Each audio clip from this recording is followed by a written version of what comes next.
Speech is our production of sounds, meaning how we articulate words, what is coming out of your mouth as a sound, any sound that we make.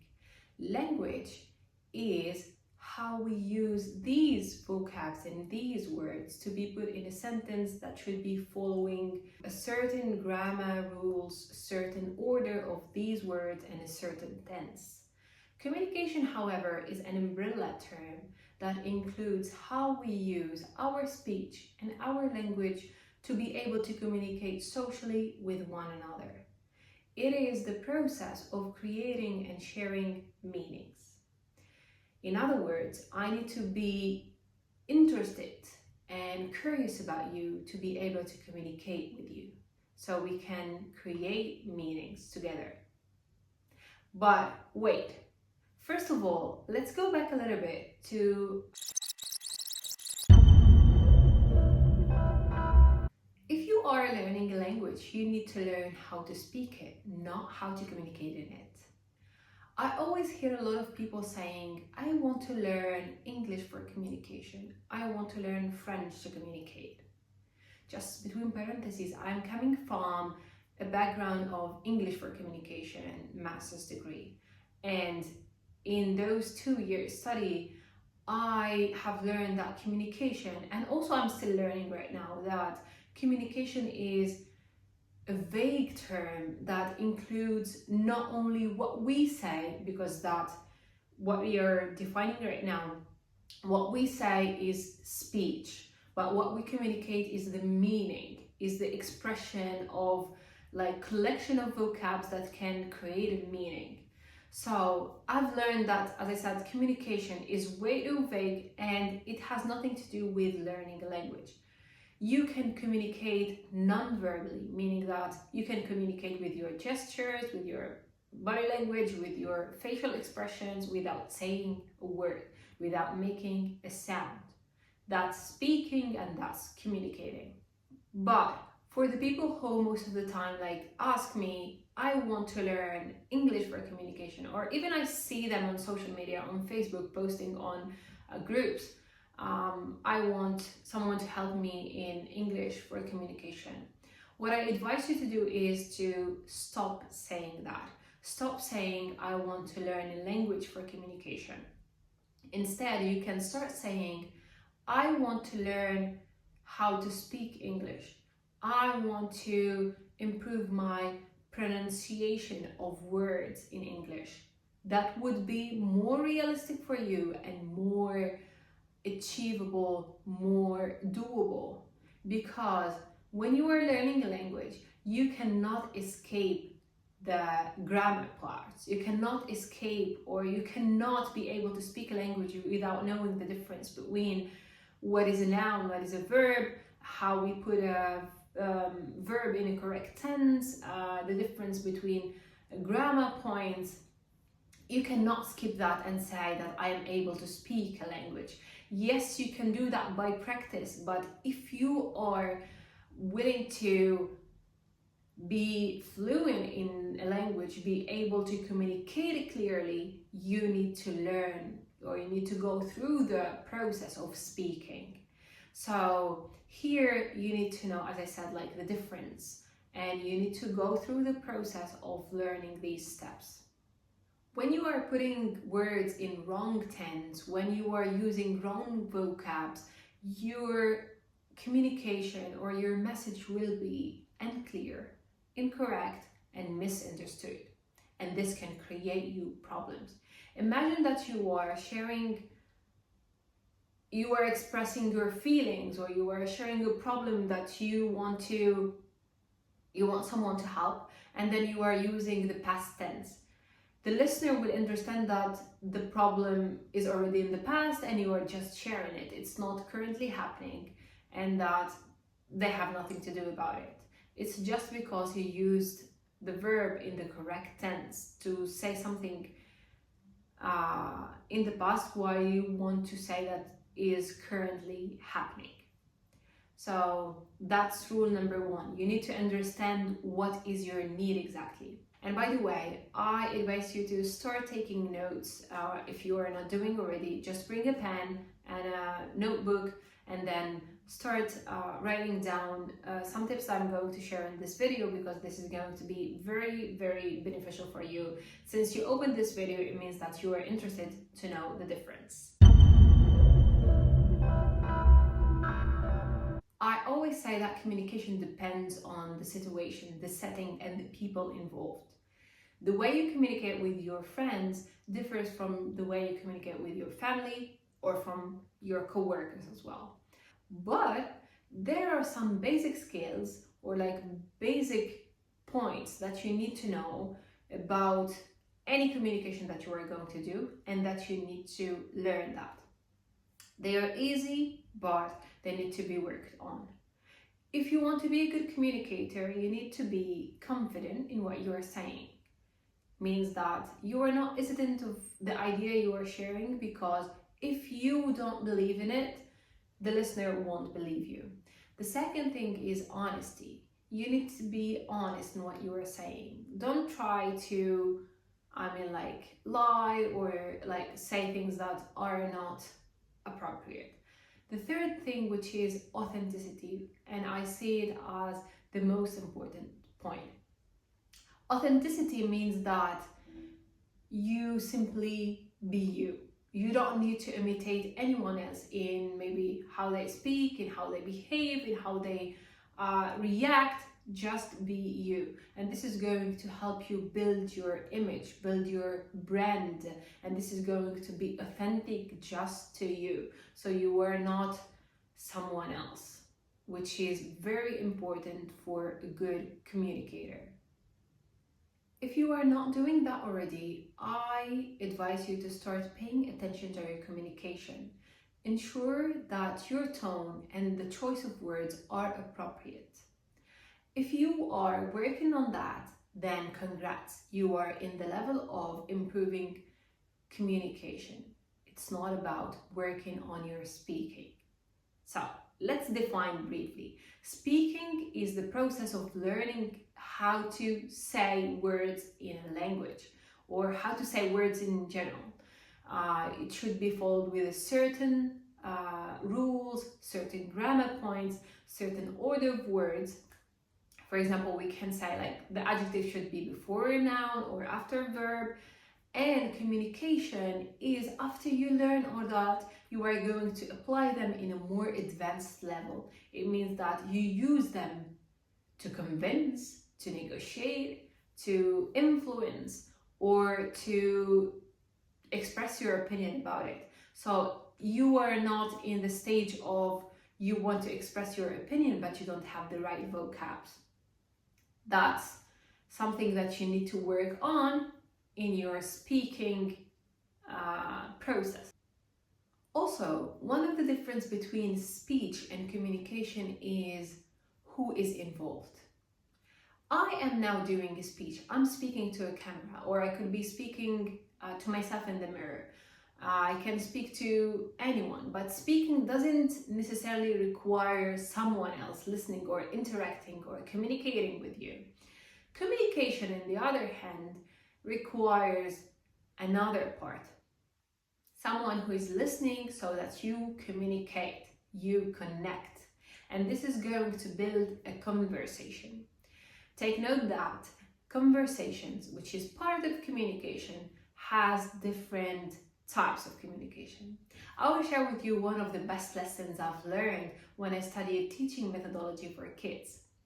When a kid comes to you to share with you a problem, ask them one of these questions. Do you want to be helped? This is going to build a practical conversation. Do you want to be hugged? And this is going to create an emotional conversation. Or number 3, do you want to be heard? Which is a social conversation. It seems that this is working for students, for kids, because they are going to directly answer the questions based on what they need. This might be not really applicable in real life, because you cannot say to a coworker complaining about work, for example, do you want to be hugged? No. But If you have this idea in mind, if you have this methodology in your background, so you are going to be able to differentiate the different conversations you can build with people. You need to learn that you are not always required to help people when they come to talk to you.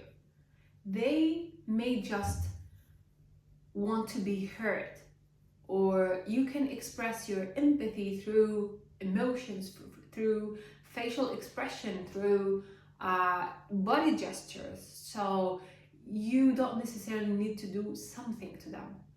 So as I said, if you have the knowledge of 3 different conversations you can build, so someone is here talking and you are here listening, you cannot talk together at the same time, because this is going to be ineffective communication and there's no solution as an output for it.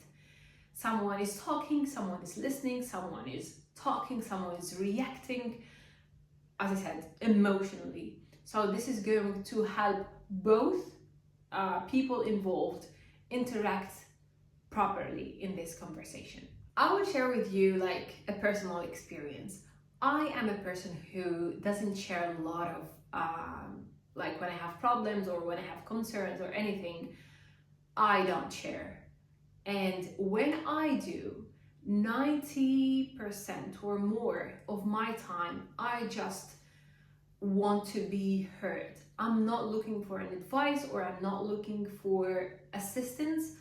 I just need to take things out of my mind, to say them out loud to someone.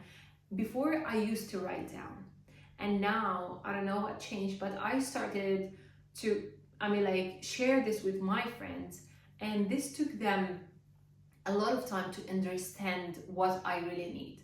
What I really needed is just someone to hear without even saying a word. They could just say, yeah, I know, yeah, that's it.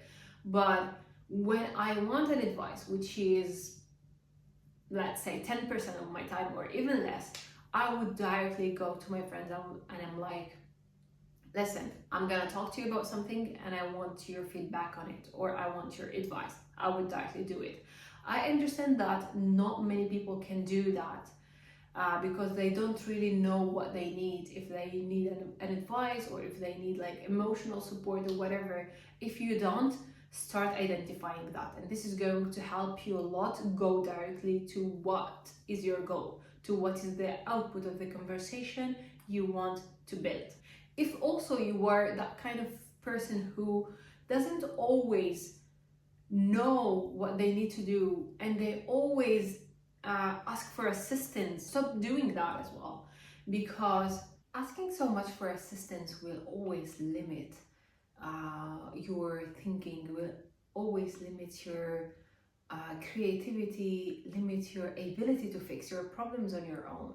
So as an advice, if you don't know what are the current types of conversation you are currently doing, start to reflect back on what you are doing, and then you will be able to fix it. Now, how to build an effective communication with anyone. It could be at work, it could be in the street with a stranger, friend, whatever. My advice is start asking deep questions. You're not going to be involved in personal life, but deep questions, I will give you very, very simple example. Instead of saying, what do you do for work? You can ask, what is the best thing you enjoy in your work? This is going to build an effective communication, and it's going to be an interactive communication from the beginning, because you were asking question differently. If you ask the first question, the answer would be, I am an engineer, I am a doctor. But if you ask the question, what do you enjoy the most at work? What is the best thing in your work? They are going to develop, they are going to express, and they are going to, share a lot of ideas instead of one word. And this lead us to something else, which is connection. So we connect with people because we share meanings, we share ideas, we know how to communicate. So here we have different vocabs, but they are all interrelated. So we have speech, which is the first thing that we start with. So you are able to say words, to make sounds. And then the second thing is language. You need to be able to speak the same language as the other person, so you are able to speak. And then we have communication, how to apply those words that you have learned to communicate with someone. Then we have conversation, which is the different types of conversation that you are going to build when communicating. Are you expressing like practical conversation, emotional conversation, or social conversation? And then the last thing, connection. It's not just about like connecting with someone socially, but connection is also another term when it comes as a part of communication as well. Is to connect with someone is that there is common point, there are some shared thoughts, shared opinion. So as I said, we can conclude that it is still like vague, but it is always interrelated. And I see this very interesting actually, because when you don't know the difference, you assume that they are all the same and that you are good at all of them. But in reality, we are not. And we cannot be good at everything. So we can be good speakers, but bad communicators. We can be very good at building connections with others, because you could be like someone who is so social, someone who is who wants to create new relationships. And also you can be a very good communicator at work, but you are always silent at home or like in your social life, in your personal life. At the end, what I advise you to do is just like, you don't need to be perfect in all of them. You just need to make the difference and assume that you can be good at this and you can be fine at that one and you can be bad at the other one. So if you have the objective of being good at all of them, start working on it. And you need to know the difference first and then start working on it. I hope that you enjoyed this. Let me know in the comments if what I have been saying is beneficial for you, and looking forward to your feedback about like the concept. Moving forward, I'm going to just like share those kind of videos about like practical lessons that you are going to use in real life, and also most importantly in the workplace, because that's my target, that's my direction, and that's also something that I am working on myself. So here I'm not sharing as an expert or someone who's sharing advice. I'm just sharing things that I have learned myself. Things could be right and others could be wrong. It's just like a personal experience, and I am open to any discussion that can teach me more about that, because I'm always interested to hear from you as well. So yeah, let me know if you want to hear more about that, and also you can suggest what do you want to see in the next video. Thank you.